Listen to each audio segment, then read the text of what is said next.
2 টাকা 40 পয়সা 30 পয়সা করে বাজার চলতেছে। আমাদের এদিকে, অন্য জায়গায় হয়তো বা বেশি থাকতে পারে। অবশ্যই আপনারা কমেন্ট করে জানাতে ভুলবেন না আপনার এলাকায় কোয়েল পাখির ডিমের যে দামটা সেটা কত চলতেছে। আপনাদের মনে একটা প্রশ্ন জাগতেছে যে আসলে 50টি কোয়েল পাখি পালনের ক্ষেত্রে কয়টা ডিম পাচ্ছি আমি। তো যেহেতু পাখিগুলোর বয়স 6 মাসের উপর হয়ে গেছে আলহামদুলিল্লাহ, এরপরেও আমি ভালো পরিমাণে ডিম পাচ্ছি। তো প্রতিদিন 35 থেকে 38টার মতো ডিম পাই, মাঝে মাঝে এর চেয়ে বেশি পাই।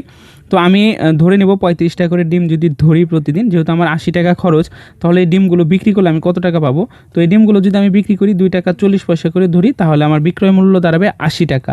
অর্থাৎ আমার প্রতিদিন 80 টাকা খরচ এবং আমি ডিম বিক্রি করতে পারছি 80 টাকার। তো চিন্তা করে দেখেন আসলে লাভটা কেমন হচ্ছে। বর্তমানে কোয়েল পাখি পালন করে আসলে সেইভাবে প্রফিট করা সম্ভব না, কারণ খাবারের দামটা অন্য অন্য এলাকায় আরও বেশি হয়ে থাকে।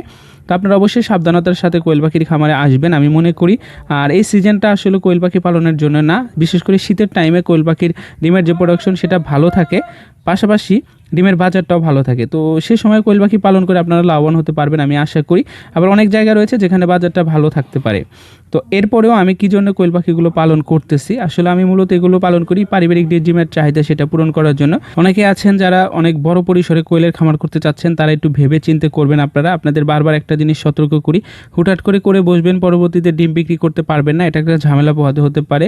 কারণ কোয়েল পাখির ডিম কিন্তু সবাই খায় না, সব জায়গায় কিন্তু চলে না, এই বিষয়টা অবশ্যই আপনার মাথায় রাখতে পারেন। এরপরেও যদি আপনারা 50টি কোয়েল পাখি পালন করে লাভবান হতে চান, তাহলে অবশ্যই আপনাদেরকে বাচ্চা উৎপাদন করে বিক্রি করতে হবে।